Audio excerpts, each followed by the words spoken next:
Fire Chief John Phillipsburg. Have you had an opportunity to inspect the property at 145 Mercer Street? Yes, I have. And have you formed an opinion regarding the habitability of the property? The building is had extreme fire damage, partially collapsed, no roof. As Kevin said, money can do everything. I'll take a lot of money down there, believe me. Do you have an opinion as to whether it should be raised or In my opinion, it should be raised, yes. anything further you want to add based upon the testimony that Kevin gave or Ms. Pesaresi? Is that how you pronounce your last name? Just want to clarify that the cause of the fire was, as Mrs. Pesaresi stated, 143, result of people were out trick-or-treating, get the stove on, and that started the fire. Unfortunately, the fire went unreported for some time, and the first call of the fire came from a party staying at 300 block of Washington Street, about a quarter mile away. So flames over the roofs. It was the first call we received. The fire expanded through damage 141, 143, 145, 147, 149 were damaged. There's 9 in a row. 143, 145, saying the bulk of the fire damage. Lesser damage was received 147, 149. But all are connected, no firewall.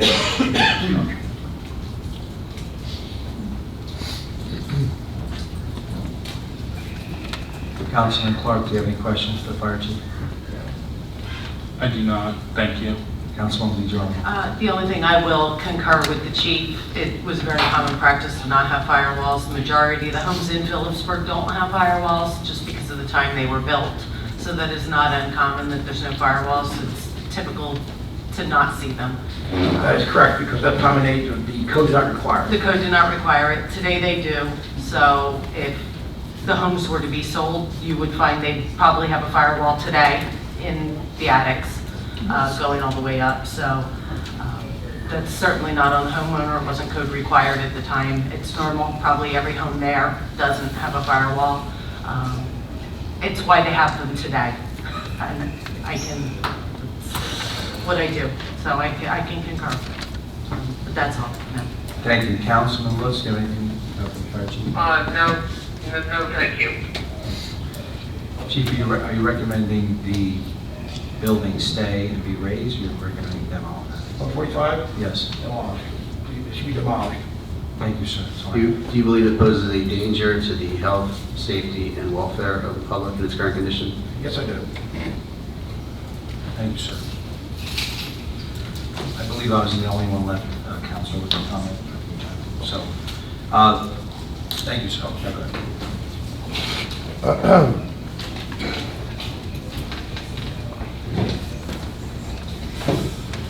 These are the hard decisions, hearing these tales up here of family heirlooms and history and legacies such as leaving a house. These are the hard decisions that we're faced with. I'll probably touch on that later on more on my open time on how it is to be sitting up here. These are very, very hard decisions. But then again, we are faced with, and as you all know personally, I'm big on quality of life within the town.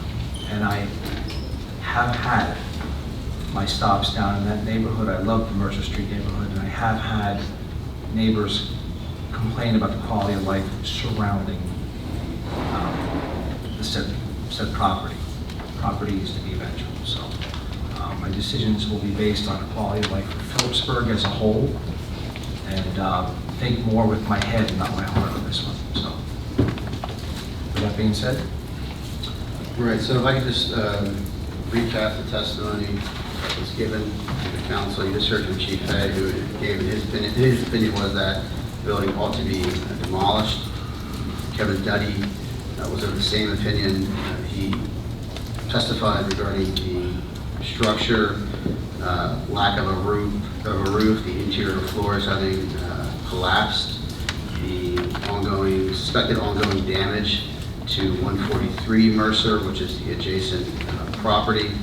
He testified that no building permits have been pulled to begin the renovation or rehabilitation of the property, and provided photographic evidence of the current condition of the building. Ms. Pesaresi did not dispute the accuracy of the pictures that were presented.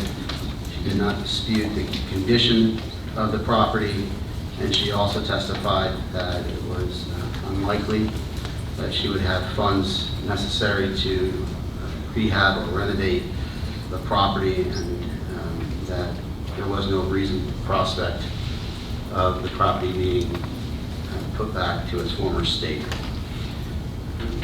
That essentially, I believe, sums up the testimony that was given by Chief A and Kevin Duddy, as well as Ms. Pesaresi.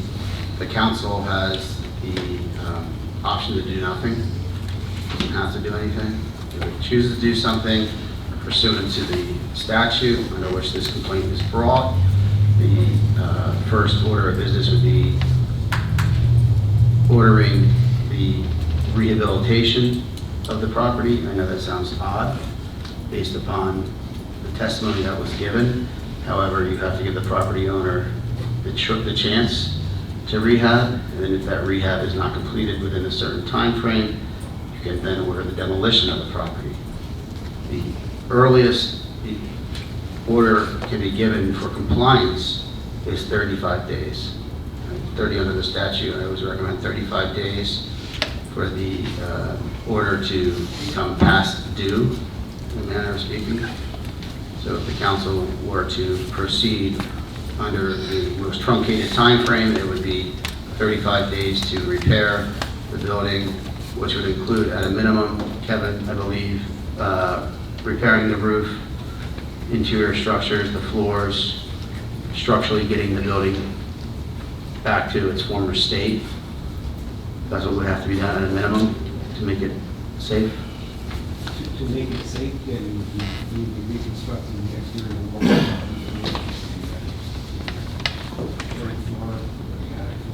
So floor, roofs, I'm not sure, you know.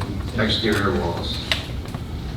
If that was not done within the time frame, then the town could proceed with demolition. The property owner has the right to demolish the property themselves, pay for that demolition, obviously in accordance with local building codes. If the property owner does not do that, the town can take on that responsibility itself to go out to bid for the project. The cost of that demolition project would become a lien against the property, be a first priority municipal lien, and it would be treated as any other municipal lien against the property for unpaid taxes or unpaid sewer.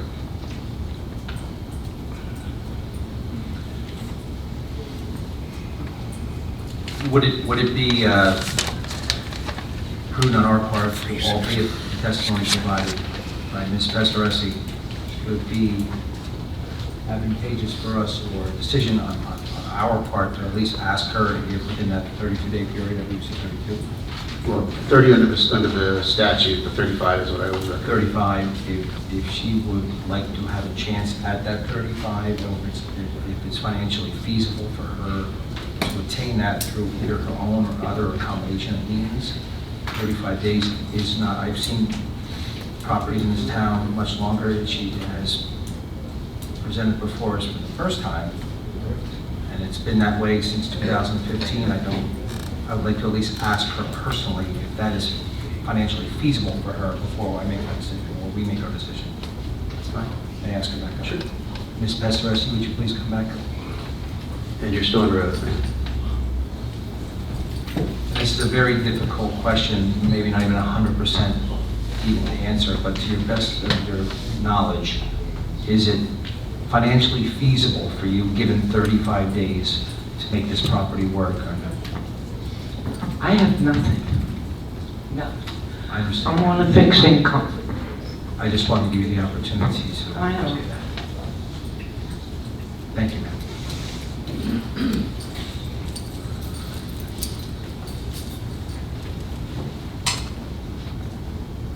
So on the first order of business, we are actually, are we motioning? You're going to go now, yeah. So if the council wants me to frame the motion would be ordering the property owner to repair the building at 145 Mercer Street to make it structurally sound, which at a minimum would include repairing the roof, stabilizing the exterior walls, and stabilizing the interior floors within 35 days. Failing to do so, after 35 days, the council could order the demolition of the property. That would be at the homeowner's expense. If the homeowner opted not to do the demolition, the town would reserve upon itself the right to do the demolition, and then the cost for that demolition would be a municipal lien against the property, which means if the lien goes unpaid, the town can foreclose on the lien, take ownership of the property, and then sell it. We have to let the process of the first order of business to go through with the 35 days, Yes. let it roll through. Yes. Yes, sir. So that would be the motion. Anyone wants to make that motion? We have a motion? All motion. I'll second. Roll call, Vicky. Councilman Clark? This is not an easy vote, as Council Vice President McVeigh has said. I will vote yes to go forward. Thank you, Councilwoman DeGirolamo.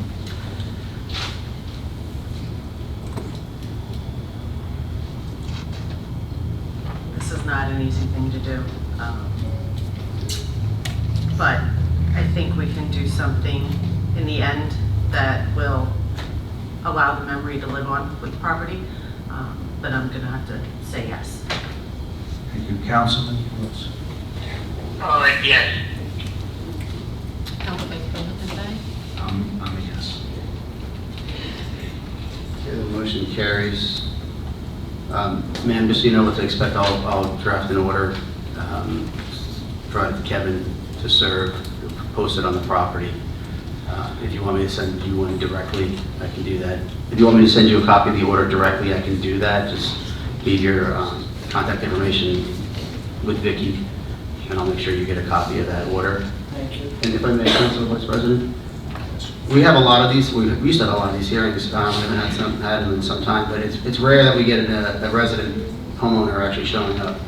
So, you know, I'm sympathetic to your position and your situation, and applaud you showing up and at least presenting your case. Thank you, Council.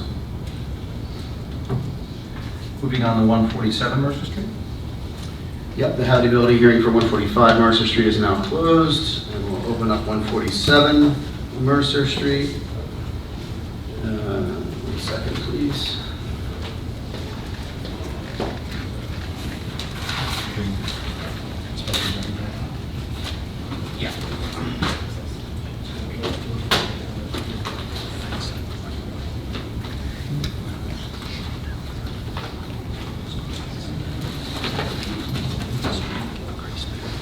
All right, 145 Mercer Street. This is the matter of the town of Phillipsburg versus Anthony Dimino, D-I-M-I-N-O, block 1507, lot 15, 147 Mercer Street.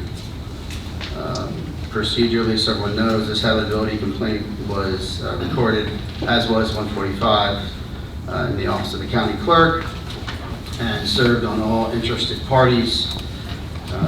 What we do is we run a title search on the block and lot. We find out anyone who has a judgment or a lien against the property, and we give them notice that the town is taking or contemplating taking action regarding the property, that they have a right to be heard. Kevin posted the notice of the habitability complaint on 147 Mercer Street. And I don't know if we have any representatives from 147 Mercer Street here today, sir? I believe I think I spoke with you. Yes. Okay. We do have one representative who is a lien holder on the property. Do we have the owner, is Anthony Dimino here? No? Okay. Kevin, you want to hop up and creep up? All right, you're still under oath. And we'll just go through it again. Are you familiar with the property located at 147 Mercer Street? And have you had an opportunity to inspect that property? Yes, most recently. Okay, in the course of your inspection of the property, did you form an opinion regarding the habitability of the structure? The building isn't habitable now. Whether it's a candidate for demolition remains to be seen. Whether it's a candidate for demolition right now remains to be seen. I'd have to get inside to evaluate the, how much damage has occurred as a result of the deterioration of 145 Mercer Street. There were some recent conversations with Giza Eckert, last-minute conversations, and I think they're asking us for some time so that they're given the opportunity to foreclose on the property and rehab it. For the record, who is Giza Eckert? Giza Eckert, I believe, is the lien holder, or the lien holder who is going to be acquiring the property through foreclosure of these liens. Or is it your understanding that Giza Eckert purchased a tax sale certificate from the town, took an assignment? I suppose that's the scenario. And you had communication with Mr. Eckert, who represented that he was interested in rehabbing the property? Yes, I had this morning. And do you believe, I know you believe anything can be rehabbed, but do you believe 147 is a better candidate for rehabilitation than 145 Mercer? Yes, I do. And if you were to give an opinion regarding what the town council should direct the owner of the property to do, or interested lien holders, what would that be? Well, Mr. Eckert indicated that it might be several months before he's going to foreclose on these liens. It's being handled expeditiously in some fashion. And so, if that's the case, it's far better off for the town to keep the rateable and allow him to rehab it, rather than the town going through the expense of the demolition. And he indicated that he would secure the property upon the demolition of 145, so we would not have to protect his side of the property. And if that's the case, if that's not the case, then I would recommend evaluating the two of them together, 145 and 147. Less than the likelihood of having to fix another side of somebody else's house. I think 147 could probably be rehabbed, but I'd have to get inside of this. Understanding that a foreclosure on a tax sale certificate, even if it's expedited foreclosure, wouldn't occur for several months at a minimum. Is there anything in the interim that the property owner should be directed to do to address the conditions of the property? Just keep it secured, perhaps keep it secured better than it is today. It's like a haphazard approach to keeping the elements out. And so by secure, what do you mean by secure? Secure, board up the upper windows, board up the back better than what it is. Right now, there's like a haphazard boards over the back doors. Do you have any photographs of 147? Yes.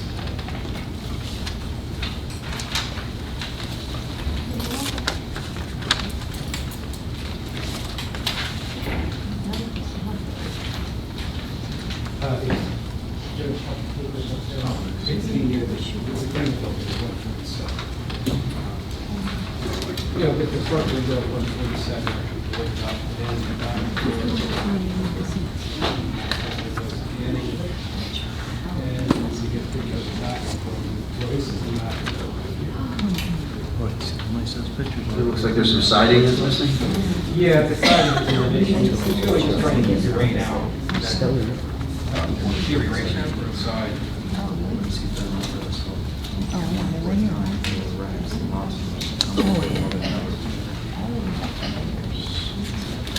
Yeah, keep going. Here's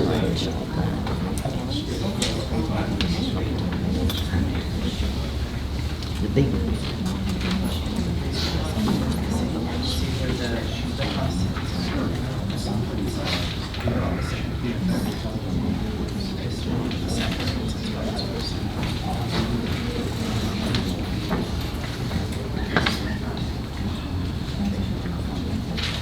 As we're observing these photos, Councilman Clark, do you have any questions or comments? Just a point of clarification. So for property 147, it was stated that it could be saved, but we would also need to get further information regarding the status of the property to determine that. So I just wanted to get point of clarification if indeed this property can be salvaged? I believe it can, just based on the photos. You can see how the photos show it remains intact far more than 145 Mercer Street. So just judging from that, I would think it's capable of being rehabbed. I think that's it. I'd have to get inside, we need to break in, and we have to put our own padlocks on the doors, unless, of course, the lien holder is entering, then, and he can let us in. He has locks on it. Okay, thank you very much. That's it for me. Thank you, Councilman. Councilwoman DeGiorno. Do you know how long this has been in foreclosure? 147? Or how old the lien was when it was bought? I have the lien history here. I don't have the, it's pretty fat. Pretty fat? Yeah. So nothing's been done to date in accordance with the town codes on the vacant and abandoned properties? It hasn't been sealed up, boarded up? No, it's been secure. I haven't had any reports of people getting into it. I mean, secure in that nobody can enter it from the first floor level. You know, unsecured in that it can still get rain and snow through the upper windows. So it's still getting rain, snow. Judging by the pictures, you can see that beam is all the same going through the roof. Just knowing the way fire operates, if that beam went through 145, it absolutely went through 147 and damaged that as well. I'd be willing to bet that's in much worse shape than you expect from the exterior pictures. Then they could both be demolished. That would probably be where I would lean, but if we haven't been inside it, I personally can give my opinion now. If we're going to order a rehab on one, I would order the rehab on both. They've been sitting a very long time with that 35-day minimum, and see if they can get something done, because just, this is a pretty fat file. Yeah, that's a lot of liens. This is a lot of liens. Yeah. And I don't, the money it's going to take for them to rehab that building, holding that lien, and they're never going to get their money back. They're not going to rehab that building. I just don't see it happening. But no other questions, just, that's my opinion. It's a nasty business, that's for sure. The fire took that beam in 145, it's toast in 147 as well. Thank you, Councilwoman. Councilman Lutz. Yes, the only thing that I hope I'm not jumping to the gun, but I feel we should do the same thing as we did 145, give them a 35-day notice, and if it's not done or anything started, I think it should be demolished.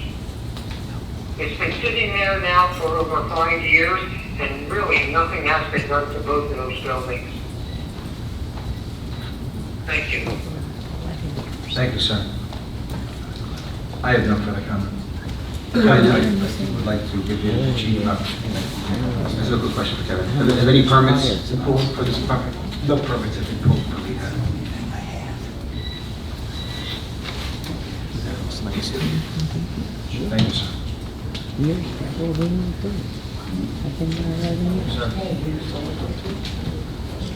Chief, you are also still under oath.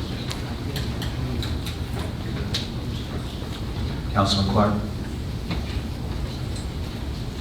I would just love to know your opinion on 147, because with my decision, I'm going to go with the experts on this, because by no means am I an expert. I've seen the pictures, and I do agree with Councilwoman DiGirolamo on her assessment, but at the same time, I want to levy both of your expert opinions on this as well. Well, 147 as far as fire damage is not extensive, 143 or 145 were. However, this fire, to clarify the record, this fire occurred in 2014. The fire occurred October 31st, 2014. So we had 5 years of rain, snow, and ice.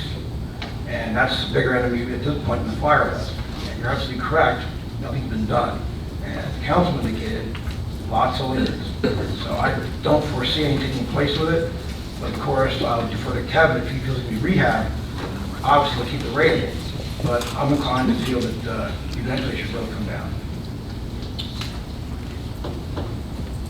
Thank you, Councilwoman.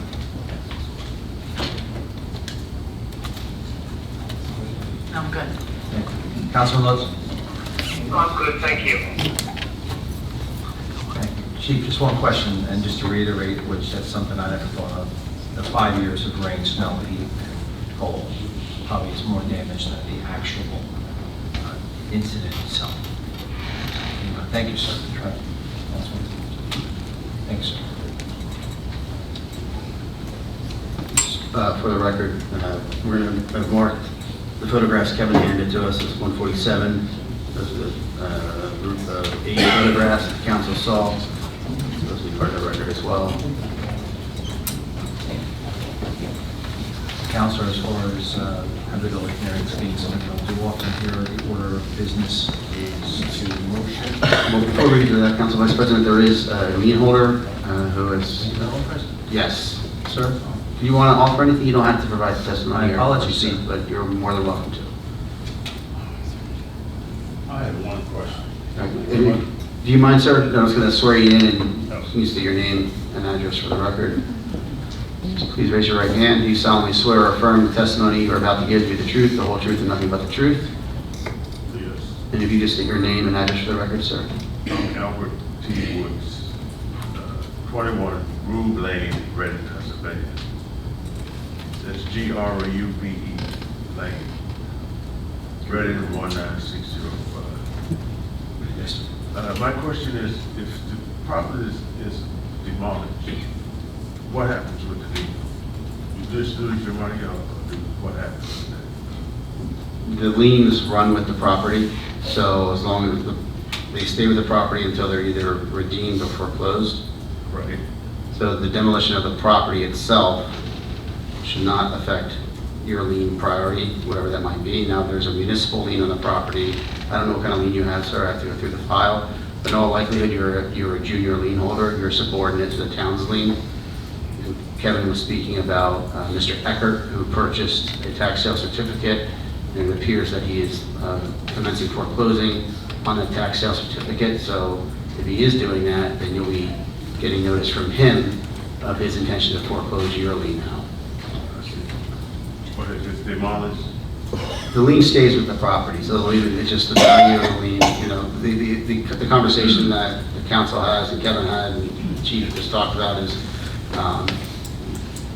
diminishing the value of the property. So a piece of property with a structure on it is generally worth more than a piece of property without a structure on it, unless of course that structure is completely uninhabitable.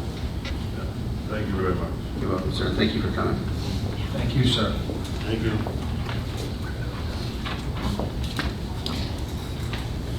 Council, the order of business is the same as the last one.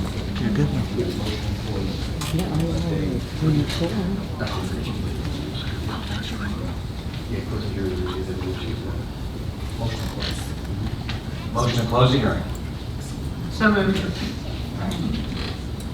I have a second? Second.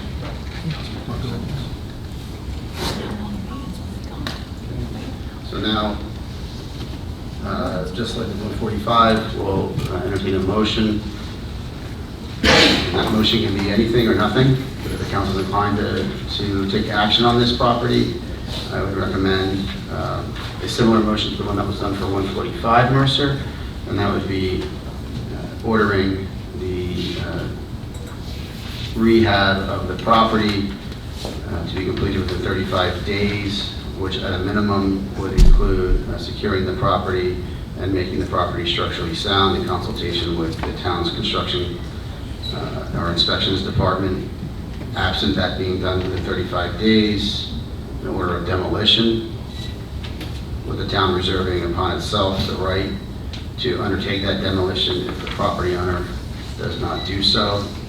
If the town does in fact undertake the demolition of the property, the costs associated with that demolition will become a lien against the property. You said that so eloquently. Can I use those words? Yeah, you say motion. I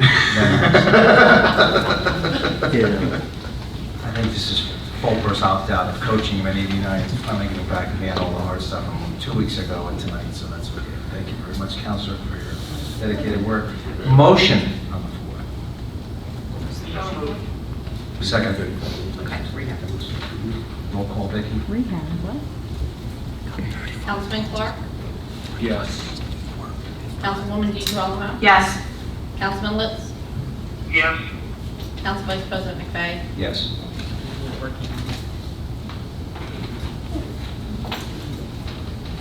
Motion passes.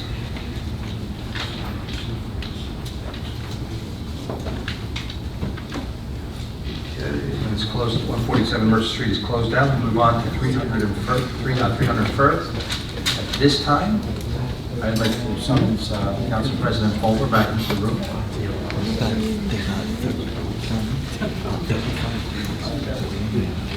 Start fixing it. That's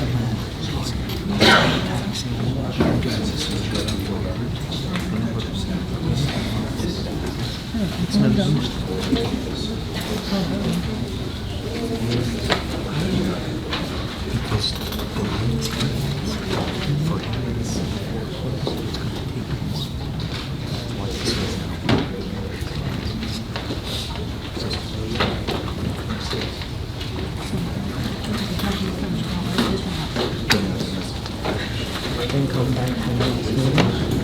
Well, we can, but if they don't comply,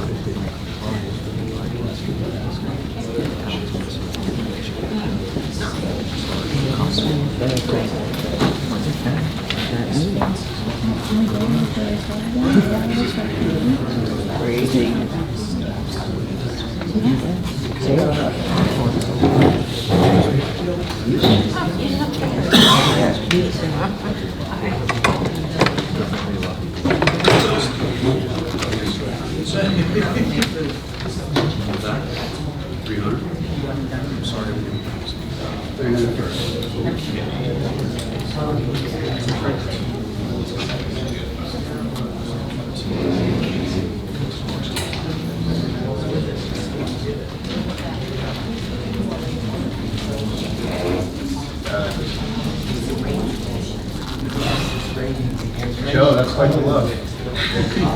Rain it, Joe. It's gonna stay with, it's gonna stay with me for a while. Are you called, Joe? Yeah.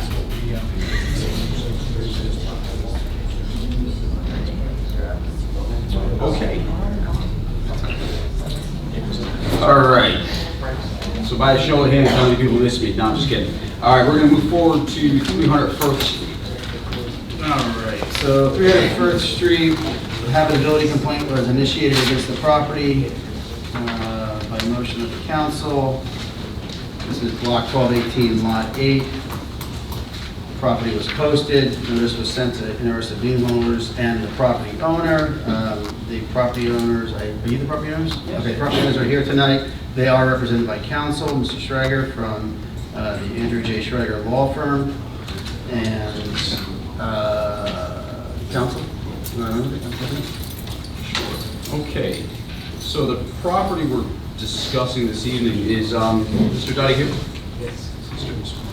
Mr. Duddy's already sworn in?